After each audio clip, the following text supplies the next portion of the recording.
Hermanos, quiero darle la bienvenida a cada uno de ustedes para celebrar el culto de este día domingo. Dios les sea bendiciendo, acompañando a sus hogares a cada uno de ustedes. Vamos a dar comienzo a este culto del día de hoy. Vamos a entonar la alabanza temprano, yo te buscaré.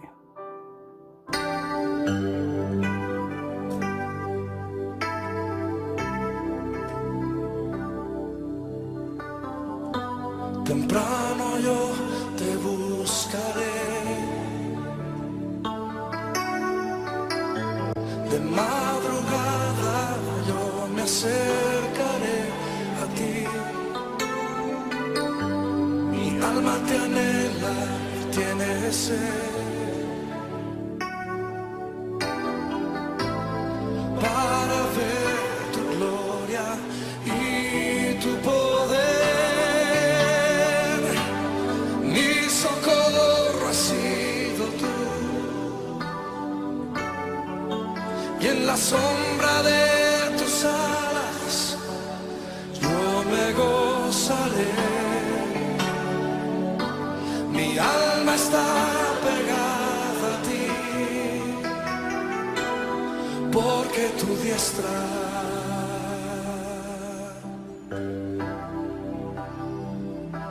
me ha sostenido. Oh, tu diestra me ha sostenido.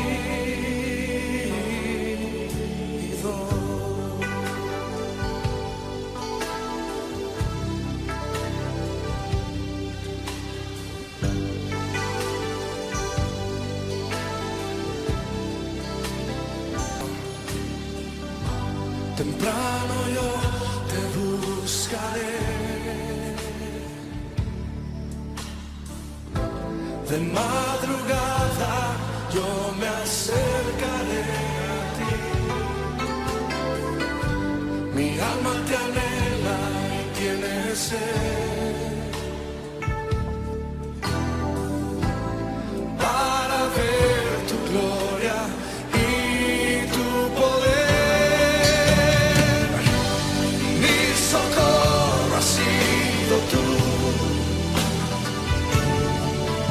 en la sombra de tus alas yo me gozaré. Mi alma está pegada a ti, porque tu diestra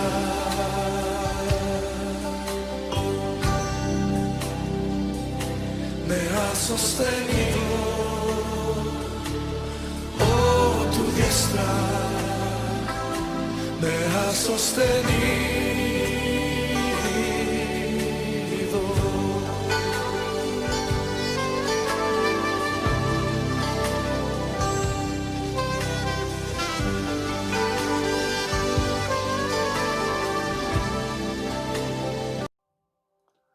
Después de haber escuchado esta hermosa alabanza, vamos a tener un momento de oración, de invocación a nuestro Dios. Oremos.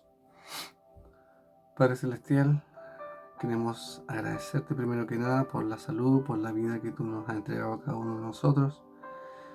Y queremos, Señor, pedirte en estos momentos que tú seas en medio nuestro, en cada uno de los hogares, Señor, que está viendo este culto. Bendice, Señor, a cada familia, bendice lo que vamos a hacer, porque lo hacemos con amor, con cariño, Señor, para que tú nos bendigas a cada uno de nosotros. Queremos, Señor, pedirte que tú nos acompañes en este culto, desde su principio hasta su final.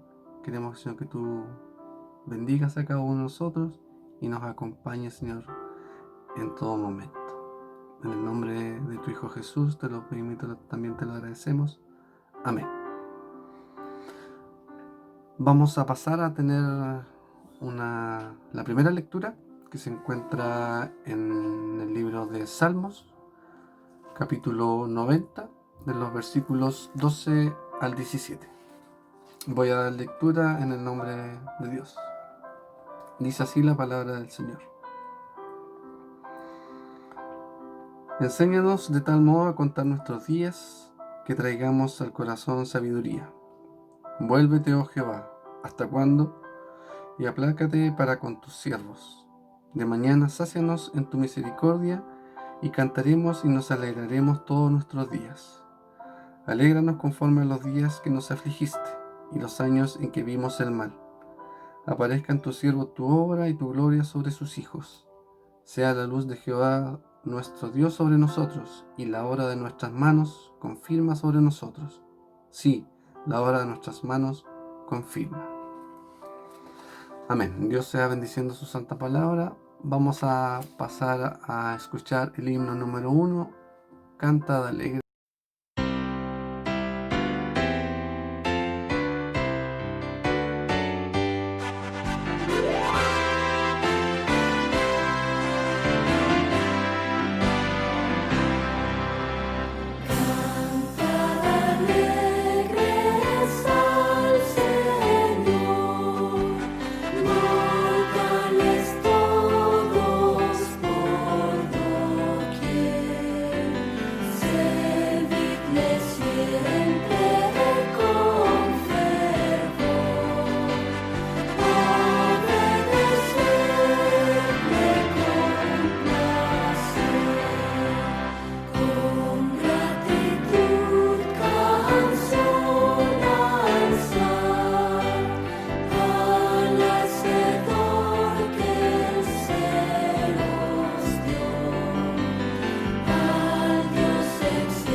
Vamos a pasar a escuchar la lectura en el libro de Oseas, capítulo 11, de los versículos 1 al 4, y de ahí saltamos al versículo 8 y 9. Posterior a eso vamos a tener nuestra oración de confesión. Queridos hermanos, los saludo en el nombre del Señor. Voy a dar lectura en Oseas, capítulo 11. Son varios versículos. Cuando Israel era muchacho, yo lo amé, y de Egipto llamé a mi hijo. Cuanto más yo los llamaba, tanto más se alejaban de mí. A los Baales sacrificaban y a los ídolos ofrecían sahumerios.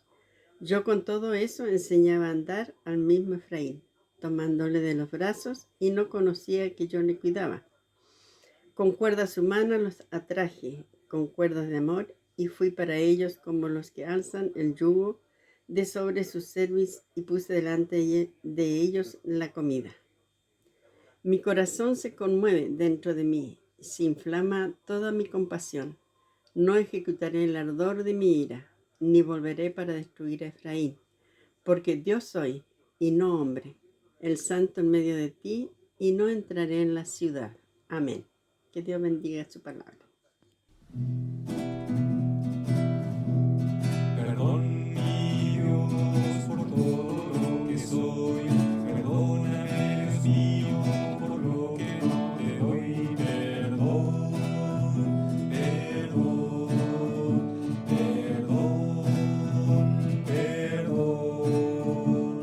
Escucha mi plegaria, sin ti no sé vivir. Por lo que te he ofendido, perdón, perdón.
Hermanos, pasemos a escuchar la tercera lectura que se encuentra en Primera de Tesalonicenses, capítulo 5, en los versículos 1 al 11.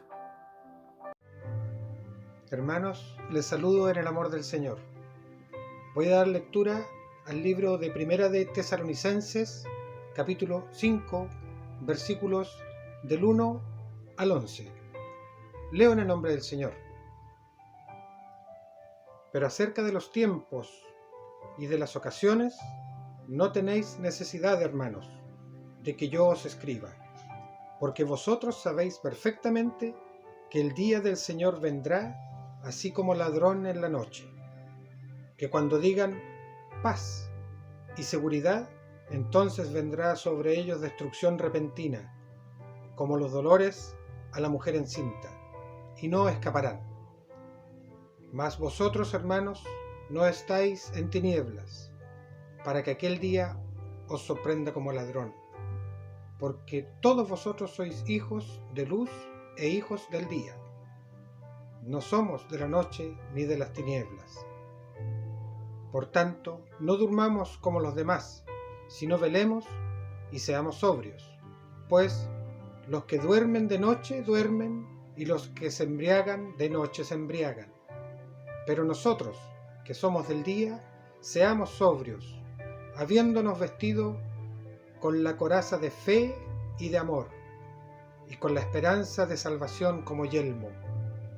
Porque no nos ha puesto Dios para ira, sino para alcanzar salvación por medio de nuestro Señor Jesucristo, quien murió por nosotros, para que, ya sea que velemos o que durmamos, vivamos juntamente con Él. Por lo cual, animaos unos a otros y edificaos unos a otros, así como lo hacéis. Palabra de Dios. Hermanos, unámonos en el himno número 248, Cuán gloriosa será la mañana, y posterior nuestro pastor Neftalí nos guiará en la oración de intercesión y de gratitud.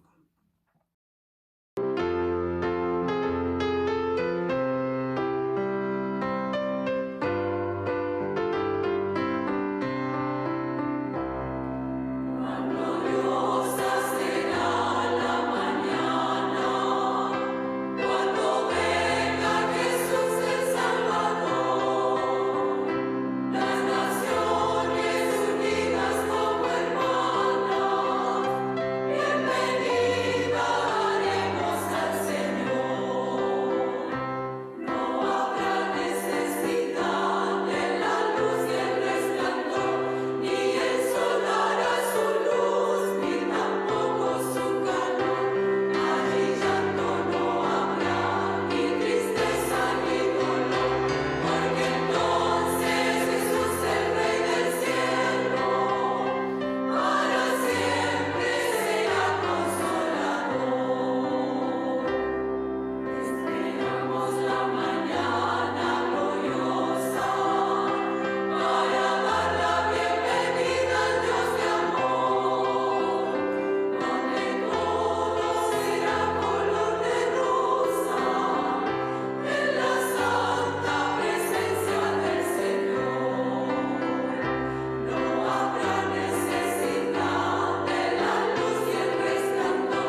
Les saludo, hermanos y hermanas, en el nombre del Señor, y nos corresponde ahora elevar nuestra oración de gratitud e intercesión delante del Señor.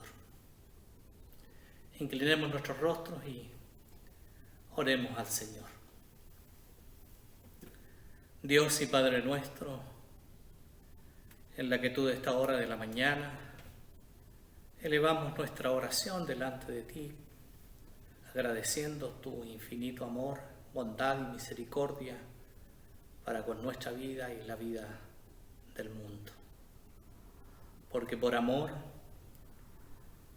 enviaste a tu Hijo Jesucristo al mundo para darnos la salvación.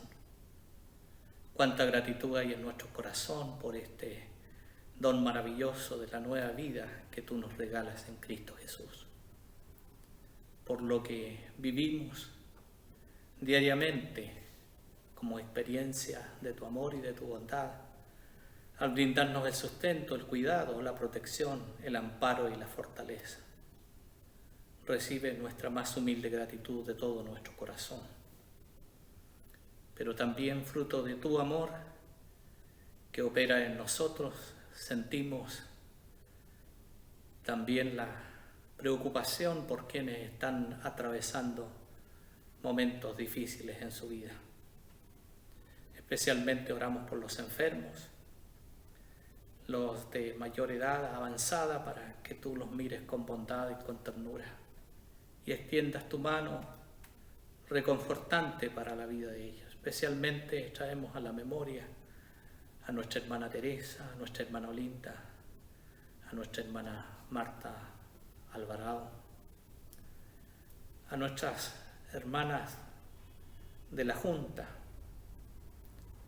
Te pedimos, Señor, que en tu bondad y en tu misericordia tú también estés con ellas allí. Nuestra hermana Selmira, nuestra hermana Luzmira, nuestra hermana Yane. Pedimos, Señor, por todos los que viven allí, para que en medio de la distancia no sientan esa soledad, sino que puedan sentir también tu compañía. Oramos por todas las comunidades de fe de este circuito del Reloj Cabí, los hermanos de la Segunda Iglesia, de Río Sur, de Chirhuapi. Pedimos, Señor, porque tú también seas con cada uno de nuestros hermanos y hermanas que están enfermos en el distrito. En nuestra escuela hay estudiantes, hay funcionarios que están complicados con su salud, especialmente el hermano Alfonso, contador de la escuela. Extiende tu mano misericordiosa para que esta quimioterapia pueda hacer efecto en su enfermedad y pueda reconfortarlo. Pero todo lo dejamos en tus manos. Oramos por nuestra iglesia nacional, por nuestro hermano obispo, por los superintendentes, por los pastores, los predicadores laicos y todos los que están realizando de una u otra manera la tarea en medio de esta pandemia. Confórtalos, Señor, y bendícelos para que sean portadores también de tu bendición. Dejamos en tus manos nuestras necesidades particulares, que tú las conoces, y rogamos porque tú nos des fuerza para enfrentar día a día con esperanza la vida. Todo lo dejamos en tus manos, confiando en tu misericordia y que tú siempre realizas lo mejor en bien de todos. En el nombre de Cristo Jesús, nuestro Señor. Amén y amén. De entregar nuestras ofrendas, donde cada hermano se comunica con el tesorero de su congregación para hacer su aporte a la iglesia. Mientras entonamos la alabanza, esta es la ofrenda.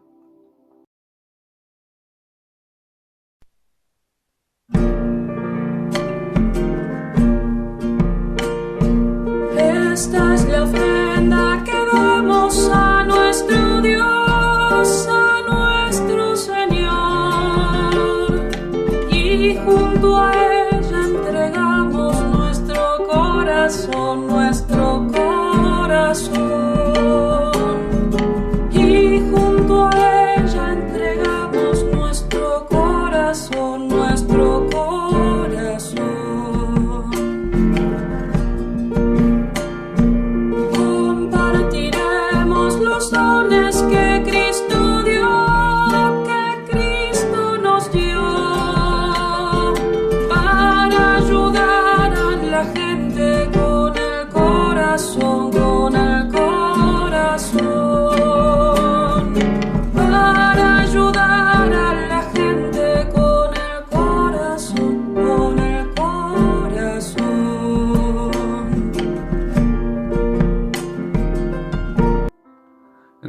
a pasar a escuchar la lectura en el Nuevo Testamento, en Mateos capítulo 25, versículos 14 al 30. Posterior a eso vamos a escuchar la alabanza Cuando venga el Señor, la segunda alabanza La palabra del Señor, y después dejamos a nuestro pastor que nos trae el mensaje de la palabra del Señor. Les saludo en el amor de nuestro Dios y doy lectura en San Mateo 25, del 14 al 30. Dice así la palabra de Dios. Parábola de los talentos. Porque el reino de los cielos es como un hombre que yéndose lejos llamó a su siervo y le entregó sus bienes. A uno dio 5 talentos y a otro 2, y a otro 1, a cada uno conforme a su capacidad, y luego se fue lejos. Y el que había recibido 5 talentos fue, negoció con ellos y ganó otros 5 talentos. Asimismo, el que había recibido 2 ganó también otros 2. Pero el que había recibido 1 fue y cavó en la tierra y escondió el dinero de su señor. Después de mucho tiempo vino el señor de aquellos siervos y arregló cuenta con ellos. Y llegando el que había recibido 5 talentos, trajo otros 5 talentos, diciendo: Señor, 5 talentos me entregaste, aquí he ganado otros 5 talentos sobre ellos. Y su señor le dijo: Bien, buen siervo y fiel, sobre poco has sido fiel, sobre mucho te pondré, entra en el gozo de tu señor. Llegando también el que había recibido 2 talentos, dijo: Señor, 2 talentos me entregaste, aquí he ganado otros 2 talentos sobre ellos. Su señor le dijo: Bien, buen siervo y fiel, sobre poco has sido fiel, sobre mucho te pondré, entra en el gozo de tu señor. Pero llegando también el que había recibido 1 talento, dijo: Señor, te conocía que eres hombre duro, que ciega donde no sembraste y recoge donde no esparciste. Por lo cual tuve miedo y fui y escondí tu talento en la tierra. Aquí tienes lo que es tuyo. Respondiendo su señor, le dijo: Siervo malo, negligente, sabía que ciego donde no sembré y que recojo donde no esparcí. Por tanto, debías haber dado mi dinero a los banqueteros, y al venir yo hubiera recibido lo que es mío con los intereses. Quitadle, pues, el talento y dadlo al que tiene 10 talentos, porque el que tiene le será dado, y el que tendrá más, al que no tiene, aún lo que tiene le será quitado. Y al siervo inútil, echarle en la tiniebla de afuera. Allí será el lloro y el crujir de dientes. Que Dios bendiga su palabra.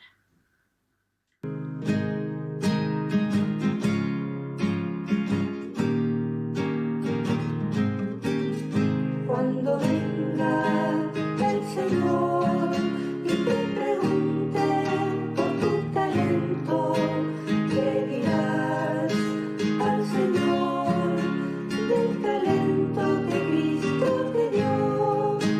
Multiplícalo, multiplícalo, multiplica, hermano, tu talento. Multiplícalo, multiplícalo, el talento que Cristo te dio. Cuando venga el Señor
Gracias y paz a todos ustedes, mis queridos hermanos y hermanas, en el nombre de nuestro Señor Jesucristo.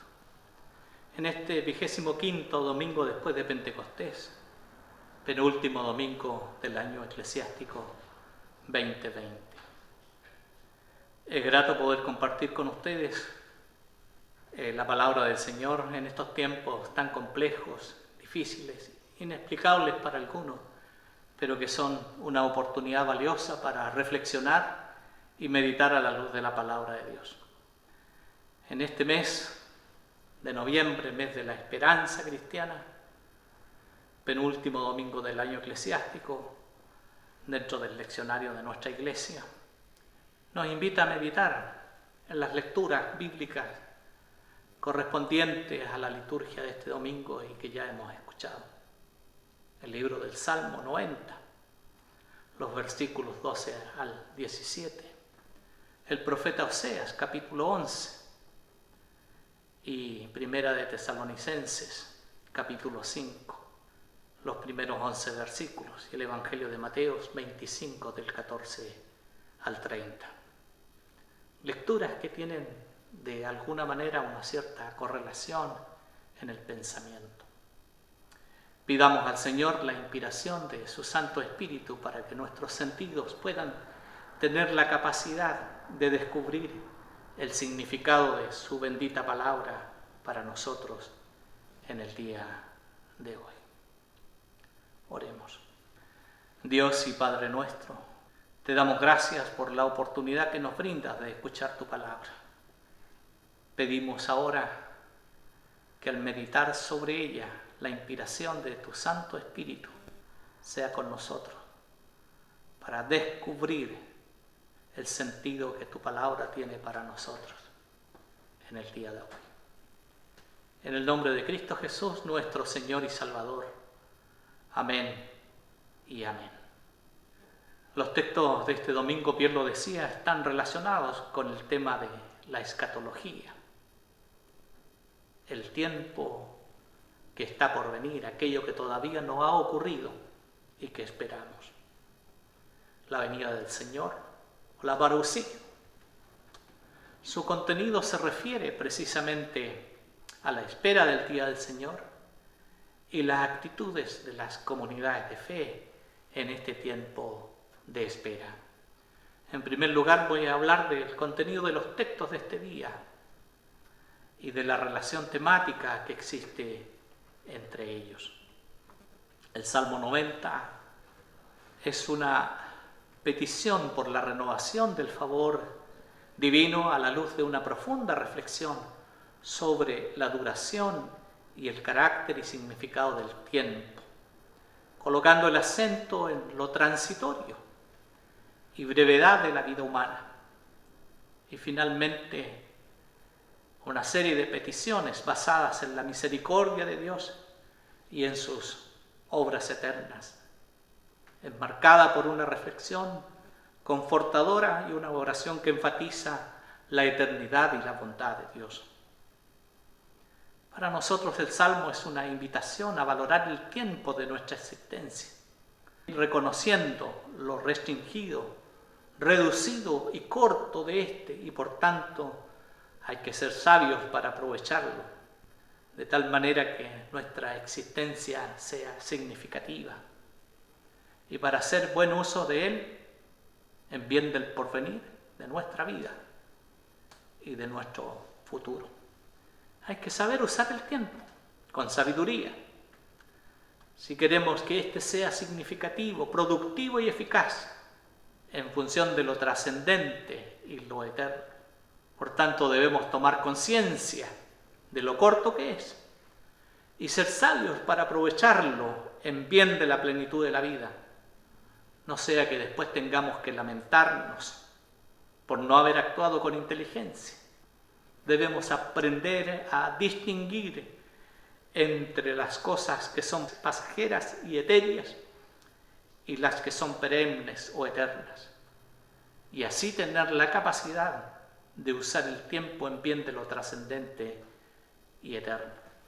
El texto del profeta Oseas, un profeta de la época del rey Jeroboam II, profeta que se desempeñó en el reino del norte de Israel, probablemente un campesino y levita, casado con Gomer o con Gomer, de quien tuvo 2 hijos y una hija. Durante el reinado de Jeroboam, Israel controla la mayoría de las rutas comerciales. Hay un gran crecimiento en el comercio internacional y nacional. Una gran expansión que refiere una mayor defensa militar, y el Estado necesita soldados para que el ejército garantice la defensa del territorio y la soberanía, sobre todo por la amenaza cercana que tienen. Asiria quiere invadir Israel con su poder militar, político y económico, algo que finalmente va a ocurrir con la destrucción de Samaria, que era la capital del reino del norte de Israel. El reino del norte necesita defensa, y para lograrlo se requiere una política de fomento de la reproducción dentro de la familia. Se suponía que tenían hijos para el Estado y el ejército. El santuario, que era el espacio comunitario y que al mismo tiempo servía como lugar de encuentro para las personas, donde compartían y hablaban, se convirtió en un lugar de prostitución. Los principales responsables de esto, según el profeta Oseas, son los sacerdotes, el Estado, la corte del rey. Ellos son los que conducen a la gente a la prostitución. Rinden tributo y sirven a los dioses extranjeros, lo que significa aceptar y promover la estructura injusta de la sociedad de la que proceden estos dioses. Y la realidad de la prostitución marca la vida personal del profeta. Recibe la orden de casarse con una prostituta, Gomer, o tener hijos con ella, para denunciar desde su testimonio personal la situación en la que vive la gente. Oseas recuerda al pueblo de Israel que Dios los ama como una madre ama a sus hijos, que a pesar de la rebeldía, Dios trata a su pueblo con misericordia y no quiere ir contra él.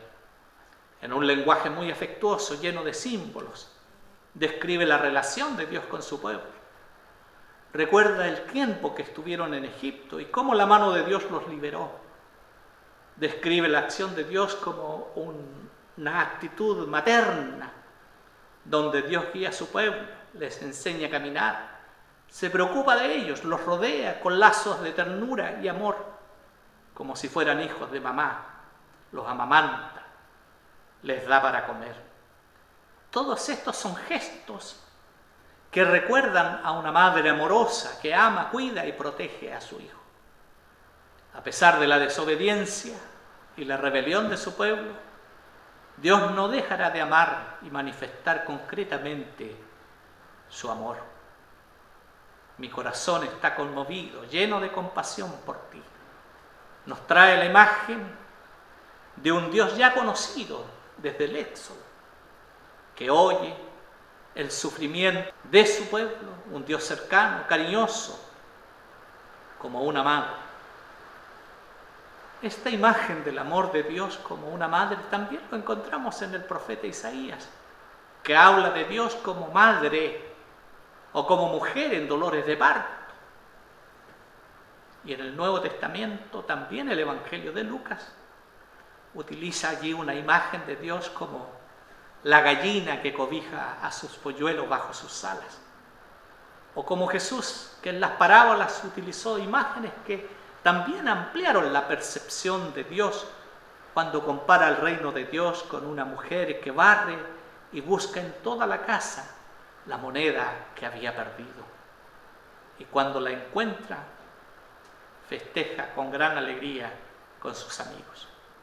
La Biblia está llena de símbolos que se usaron para expresar de mejor manera la experiencia que uno tuvo con Dios. El profeta Elías, por ejemplo, encuentra a Dios no en el fuerte viento, no en el terremoto ni en el fuego, sino en la suave y gentil brisa que sopla en su rostro. Moisés describe a Dios como un águila que enseña a sus hijos pequeños a volar. Al parecer, las palabras no son suficientes para expresar la experiencia con Dios, y es necesario entonces utilizar otras formas de comunicación, gestos, sentimientos, sentidos, en resumen todo el cuerpo. La forma en que vivimos nuestra fe está determinada por la experiencia que tenemos con lo sagrado, con Dios. Para ser fieles a la experiencia profética de Oseas y tantos otros relatos de la Biblia, debemos buscar de nuestra propia experiencia formas de manifestar la presencia y el amor de Dios. Ampliar las posibilidades de las imágenes de Dios tanto como sea posible. Pero debemos recordar que la imagen es siempre una analogía, un intento de decir cómo se experimenta Dios, de cómo se relaciona con Dios. Toda forma humana de hablar cómo es Dios es siempre una aproximación. Nunca será suficiente para alcanzar la totalidad, la plenitud, la esencia de lo que Él es. Por eso tenemos la necesidad de repensar en todos los aspectos la forma en que hablamos a y con Dios. No se trata de añadir una expresión más. No se trata de aparear algo que ya está usado o mezclar ropa vieja con parches nuevos. La pregunta consiste en rehacer el molde de toda la ropa o transformar la forma de coser. Hablar de Dios de una u otra forma es querer rescatar otra experiencia con Dios. Son muchas las formas que se pueden usar para expresar la experiencia que se ha tenido con Dios, en lo personal y también en lo comunitario. En la Biblia hay muchos ejemplos de la manera como expresaron su relación con Dios. Pero también hay experiencias del mundo de hoy, de nuestra cotidianidad, donde se habla de Dios a partir de la experiencia, con imágenes del contexto que uno vive. Recuerdo una experiencia de contexto muy diferente. Mientras hablaba de cómo Dios se preocupa de nosotros, en un grupo de personas, en una quinta, bajo un frondoso árbol de manzana, una de las personas del grupo dijo: Dios es como este árbol de manzana, frondoso, nos da sombra para refrescarnos del calor, y si tenemos hambre, solo extendemos nuestra mano y obtenemos una sabrosa y rica fruta para nuestro cuerpo. Así es Dios, nos protege y nos nutre. Otra persona, mientras sostenía en sus manos un frasco de perfume, dijo: Dios es como este perfume. Abrimos el frasco y sentimos el aroma, pero no vemos el líquido. Incluso sin saber, sabemos que está allí, porque es agradable su aroma, su olor. Experiencias de la cotidianidad. Son muchas las imágenes que se pueden usar para referirnos a la experiencia con Dios. Si tuviéramos que abrir el espacio para que cada uno contara, sentirían muchas experiencias, pero siempre serán insuficientes para comprender la totalidad de lo que Él es y significa para nuestras vidas y para la vida del mundo. Lo dije al principio, los textos bíblicos de este domingo están relacionados con el tema de la escatología, de lo porvenir. Su contenido se refiere a la espera del día del Señor, a la actitud de las comunidades de fe en este tiempo de espera, de la parucía, del retorno de Jesucristo. El profeta Oseas le recuerda al pueblo de Israel que Dios los ama como una madre ama a sus hijos, a pesar de la rebeldía de su hijo. Por lo tanto, Dios trata a su pueblo con misericordia y no quiere ir contra él. No quiere la ira para con ellos. En la parábola de los talentos del Evangelio de Mateo, advierte a la comunidad en dos direcciones. El día del Señor puede retrasarse. Vendrá inesperadamente al ajuste de cuentas. Se basará en el empleo de los talentos que nos ha confiado. Por lo tanto, es importante que la comunidad de fe sea vigilante y sobria, confiando en la promesa que ha sido preparada para la salvación por medio de la muerte y resurrección de Jesucristo. Dando una mirada de contexto al texto de Tesalonicenses. Tesalónica fue una de las ciudades portuarias con el cruce de importantes carreteras del Imperio Romano. Fue un importante centro comercial donde circulaban personas de diferentes orígenes. Los romanos, para su colonización, trajeron a italianos, a sirios, a egipcios y judíos. Cuando se formó la comunidad cristiana alrededor del año 50, Tesalónica era la ciudad más importante de la provincia de Macedonia. Era el lugar del procónsul romano. Tenía su gobierno propio y disfrutaba de un estatus de una ciudad libre. A cambio, sin embargo, tuvo que demostrar lealtad al emperador, de manera que proclamar a Cristo como Señor en Tesalónica podría entenderse como un acto de infidelidad. Según el libro de los Hechos de los Apóstoles, en el capítulo 17, cuando el apóstol Pablo y Silas llegaron a Tesalónica, durante 3 semanas o 3 sábados consecutivos estuvo predicando en la sinagoga de los judíos. Sin embargo, parece que su predicación encontró una mayor aceptación entre aquellos adoradores judíos que no se pudieron o no permitieron que se circuncidara, y también los griegos. De manera que la comunidad de fe de Tesalónica se estableció viviendo con fe y amor, manteniendo viva la esperanza, a pesar de que se encontraba en un ambiente hostil. El riesgo era que muchos se alejaran, como resultado de la presión de los grupos y los círculos judaizantes que preferían no ceder a ninguna sospecha sobre su fidelidad a Roma. El propio apóstol Pablo y sus colaboradores se vieron obligados a abandonar la ciudad a toda prisa debido a la queja contra sus acciones. Conscientes de esta dificultad, el apóstol Pablo, después de algún tiempo, envió a Timoteo a Tesalónica para escuchar qué estaba ocurriendo en Tesalónica y también para exhortar a los hermanos de la comunidad de fe. A su regreso, Timoteo trajo buenas noticias sobre la perseverancia y la fidelidad de esta pequeña comunidad de fe. Pero algunas dudas perturbaron a sus miembros. Deseaban saber qué pasaría con los que habían muerto cuando Cristo regrese. Además, hubo un malestar por la expectativa escatológica, a lo que Pablo respondió con una explicación sobre los tiempos y tiempos, el kairos, el tiempo de Dios, sosteniendo la necesidad de estar preparados, despiertos y sobrios para ese día, llamado el Día del Señor.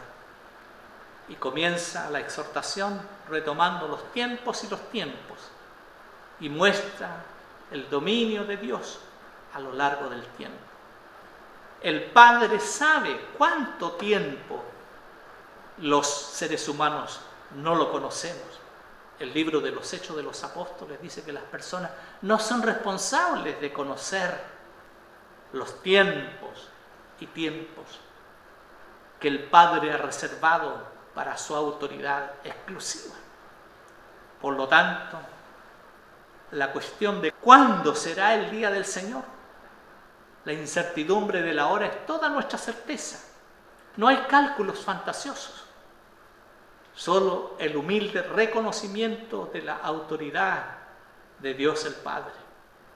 El regreso, la parusía, el retorno de nuestro Señor Jesucristo será en un tiempo totalmente inesperado. Y haciendo uso de las enseñanzas de Jesús, vendrá como ladrón por la noche. El día del Señor también lo encontramos en el Antiguo Testamento con el nombre el día de Yahvé o el día del juicio. En Pablo es el día de la venida de Cristo, en el que también habrá juicio, pero es un día que los cristianos esperamos con gozo. ¿Por qué? Porque es un día de salvación. Pablo les recuerda a los hermanos de Tesalónica que este día no puede sorprenderlos, porque ellos son los hijos de la luz. Ellos pertenecen a quienes ya ha aparecido la luz del juicio. Siguen perseverando en la fe en Cristo, y la luz de su resurrección los convierte en hijos del día. Conceptos: luz, tiniebla, luz y la oscuridad, día y noche. Recuerda a nosotros los cristianos la existencia en que nos movemos entre estas fuerzas que luchan. No hay posibles convivencia entre la luz y la oscuridad. En esta lucha Dios interviene a través de su Hijo para liberar a la humanidad del poder de las tinieblas, y los que siguen al Hijo de Dios, a Jesucristo, se convierten también en luz. La luz, como símbolo, es sinónimo de vida abundante, de una vida gozosa, de una vida de paz y justicia, que resulta precisamente de la obra de Cristo en nuestro nombre. Lo que Él hizo por nosotros y lo que Él hace en nosotros. La exhortación del apóstol Pablo se basa en esta fe, en el permanecer sobrios y vigilantes para la lucha que tiene lugar entre la luz y la oscuridad, el día y la noche. Debemos estar preparados y equipados para defendernos con las armaduras de la fe, del amor y el yelmo de la esperanza o el casco de la esperanza de la salvación. Armas defensivas que pueden proteger a la comunidad de Cristo, a la comunidad de fe en Cristo en esta lucha. Esta exhortación no tiene como finalidad fomentar la pasividad de los creyentes, sino más bien la exhortación es estimular a los creyentes en la perseverancia y la no entrega al enemigo. Los tesalonicenses viven en tribulación debido a su fe. El entorno en el que se encuentran es hostil. Los tentáculos del poder opresivo instalados en Roma les llegan a su provincia. Y es precisamente allí cuando la fe, el amor y la esperanza deben ser subrayados y estimulados. Vigilantes, atentos a los hechos, sobrios, analizando estos hechos objetivamente y preparado, armado por la fe y la esperanza. Así, la comunidad de fe está segura de la victoria, está segura de la salvación. Porque la voluntad de Dios es nuestra salvación, como el profeta Oseas nos recuerda. Dios nos ama como una madre ama a sus hijos. Y por lo tanto no hay razón para temer el día del Señor. Aunque no se debe perder de vista también que el juicio de Dios empieza por la casa de Dios, según nos dice el apóstol Pedro en su primera carta. Y es cierto que la comunidad de fe será responsable del uso de sus talentos, como es la lectura que hemos escuchado del Evangelio de Mateo, que no necesita mayores explicaciones. Por eso la necesidad de perseverar en medio de la tribulación. Sin embargo, la confianza en la salvación, aunque vinculada al hecho de que vivimos en la fe, la esperanza y el amor, armados, sobrios y vigilantes, se basa únicamente en el amor de Cristo, porque Él dio su vida por nosotros, para que vivos o muertos estemos siempre en comunión con Él. Pues si vivimos, para el Señor vivimos, y si morimos, para el Señor morimos. Sea que vivamos o que muramos, somos del Señor, somos del Señor. Texto paulino. La comunidad de tesalonicenses debe saber que ni siquiera los muertos están separados del amor de Dios, de ese amor que Dios nos ha revelado en Jesucristo. Y por lo tanto, bajo esa convicción, deben fortalecerse y consolarse los unos a los otros. Así, estos textos bíblicos se transforman para nosotros en una guía frente a las expectativas escatológicas de la muerte y el juicio.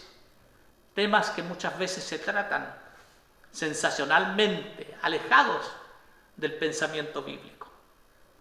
En muchos sentidos, la esperanza del día del Señor se ha reducido y sofocado. Los muchos logros del ser humano en todas las áreas, con todo lo positivo en ellos, también han servido para legitimar una postura autosuficiente de las personas. Los adelantos de la ciencia, la forma como enfrentamos los problemas, a veces llega a las personas o a convertirse en dioses, cuando se piensa que nunca seremos responsables de nuestras acciones a nadie. Como hay algunos que piensan por ahí, no, yo no tengo que rendirle cuenta a nadie.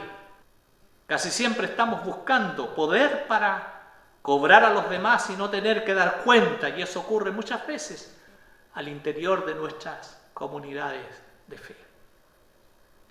A mí nadie tiene que exigirme nada, y a veces nos cerramos en una manera que refleja lo que en realidad somos.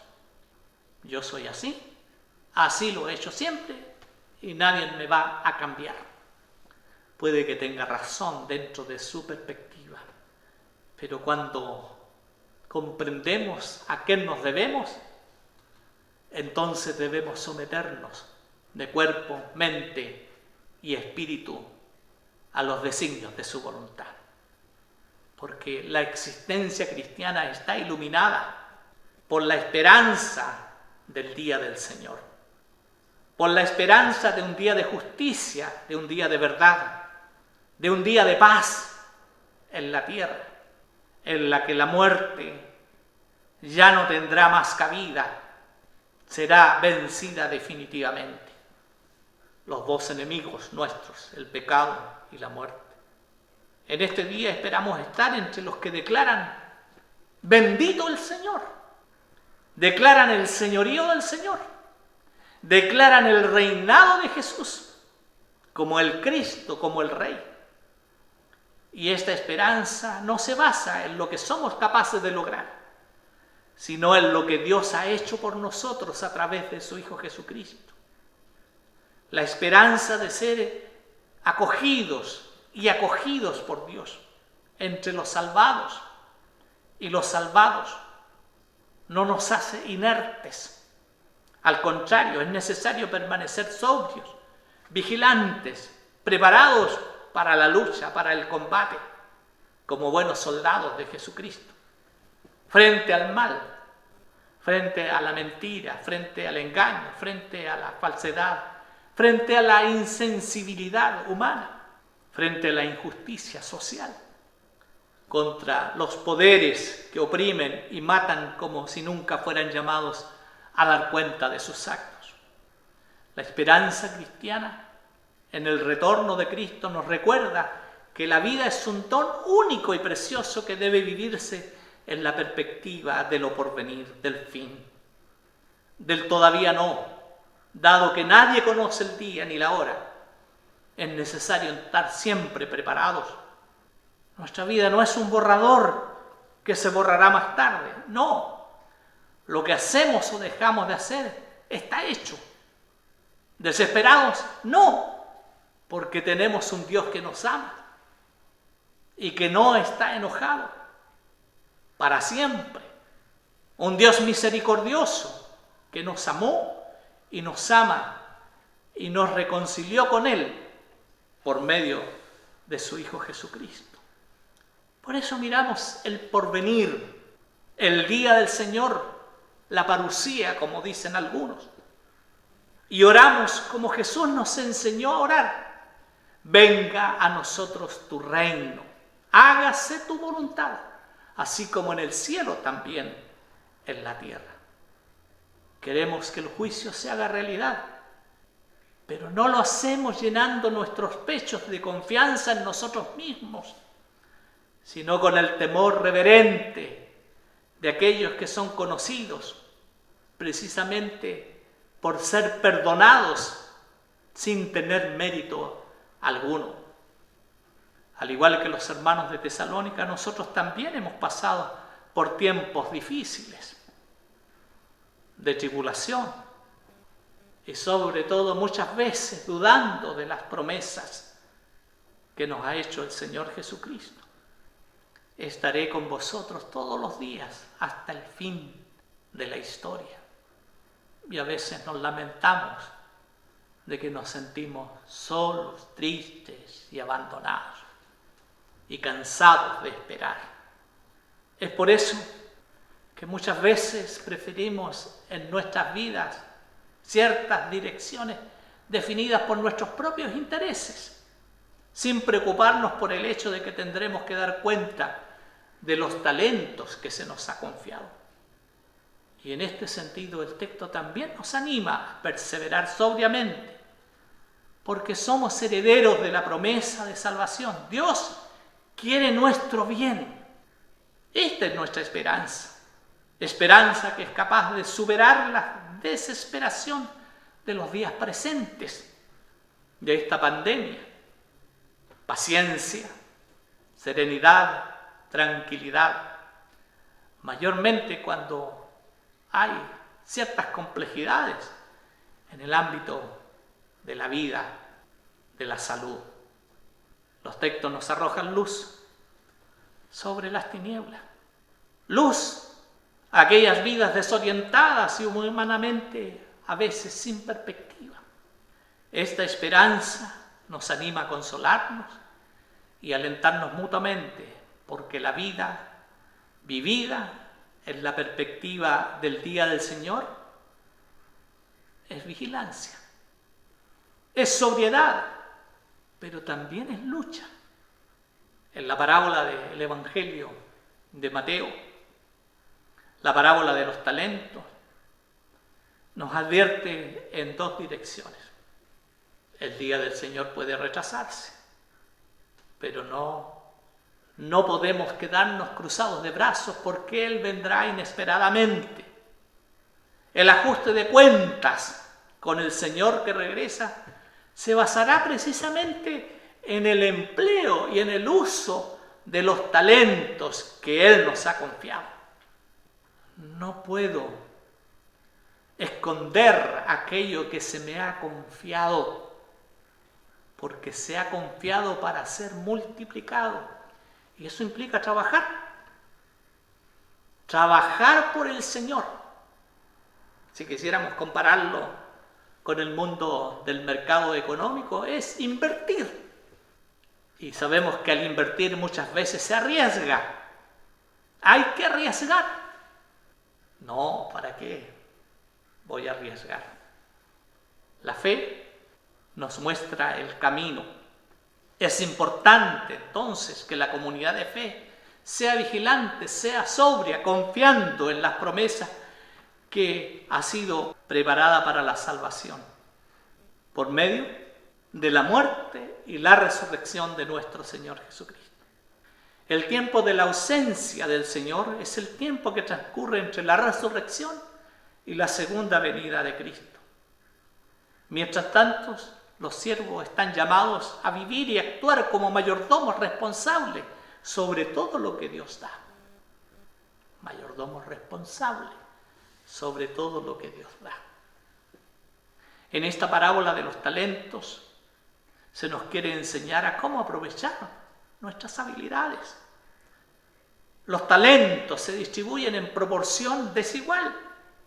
Cada uno recibe de acuerdo a su capacidad y por lo tanto, al regresar el Señor no considerará los números absolutos, sino el porcentaje de ingresos obtenidos por esos siervos. Los talentos son dados por Dios como Él desea. No importa tanto la cantidad, lo importante es lo que se hace ante Dios. No es la cantidad de gracia recibida la que determina la medida del juicio. Ante el Señor lo que realmente importa es salir inmediatamente para negociar, para aplicar.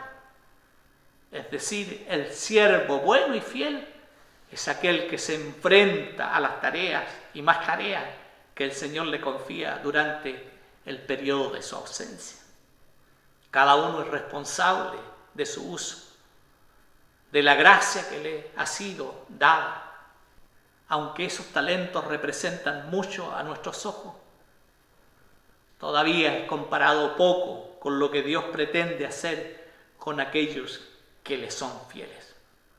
Porque el Señor espera que los siervos sean fieles y responsables. Ante Dios hay solo dos formas de seriedad: rebeldía o compromiso activo. Desechar el talento o aplicarlo. La tercera forma no existe. No somos seres neutrales. Es sí o es no. Comprometidos o no comprometidos. No hay términos medios. El talento es, en un sentido muy amplio, todo lo que recibimos de Dios para ser trabajado. Somos enviados al mundo para activar, analizar y desarrollar lo que se nos confía. Nosotros somos los siervos. Al levantarnos por la mañana, debemos poner el nuevo día a disposición del Señor. Debemos tener el propósito de servirle en todo lo que se presente por delante. Con los textos bíblicos de este día podemos llegar a la siguiente conclusión. Simplemente en 3 palabras: tiempo, amor y respuesta. Es importante valorar el tiempo, lo corto que es, y hay que aprovecharlo con sabiduría. El amor de Dios es inagotable, que busca de muchas formas y maneras que el ser humano sienta y comprenda que es la corona de la creación y que Dios hace todo lo imposible para que éste encuentre el norte de su existencia y por lo tanto su realización. Solo el amor de Dios es posible lograr efectivamente el punto de equilibrio y la senda por la cual debe descubrir el ser humano su caminar. Dios hace lo imposible y espera los frutos como respuesta del ser humano a su amor. Que aprendamos a vivir confiados en el amor, la bondad y la misericordia del Señor, y que fruto de la comprensión de ello vivamos nuestra vida en perspectiva del futuro que nos espera en Cristo. Pero no siendo pasivos, sino comprometidos trabajando por el reino de Dios y su justicia, sin incertidumbre, sino con las armas de la fe, la esperanza y el amor. Tengamos presente, queridos hermanos y hermanas, en estas 3 palabras que hemos mencionado: el tiempo, el amor y la respuesta a ese amor. Aprendamos a vivir la vida confiados por el amor de Dios. Amén y amén. Te damos gracias por tu palabra, que haga efecto en nuestros corazones para mantenernos siempre alertas, atentos, vigilantes y comprometidos con tu reino. Para tu gloria, alabanza por los siglos de los siglos. Amén y amén. Damos gracias a Dios por el hermoso mensaje que nos trajo este día domingo por medio de nuestro pastor. Ya para ir finalizando, vamos a escuchar el himno número 127, Sembraré la simiente preciosa. Después vamos a escuchar la bendición final que nos hará nuestro pastor. Y quiero dar gracias a Dios por la oportunidad de haber podido hacer este devocional diferente. No viéndole las caras a cada uno de ustedes, pero sabiendo que estamos unidos en el amor del Señor. Que Dios les bendiga, hermanos, a cada uno de ustedes, les siga protegiendo y cuidando cada día. Y sabemos que con la ayuda de Dios vamos a salir pronto de esta pandemia. Dios les bendiga.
Así estamos llegando al término de esta liturgia. Enfrentamos una nueva semana con la esperanza de que el Señor está con nosotros. Y si Dios es con nosotros, qué mayor certeza de podemos vivir la vida en el mundo con seguridad, porque Él siempre nos defenderá de todo peligro. Como dijo Lutero, castillo fuerte es nuestro Dios. Oremos. Ponemos en tus manos, Señor y Dios nuestro, nuestra vida al enfrentar esta nueva semana. Lo hacemos conforme a tu divina y santa voluntad, buscando siempre poder llevarla a la práctica. Bendícenos para ser instrumentos de bien y de bendición para otros. Con la bendición de Dios Padre, Hijo y Espíritu Santo, ahora y eternamente. Amén y amén.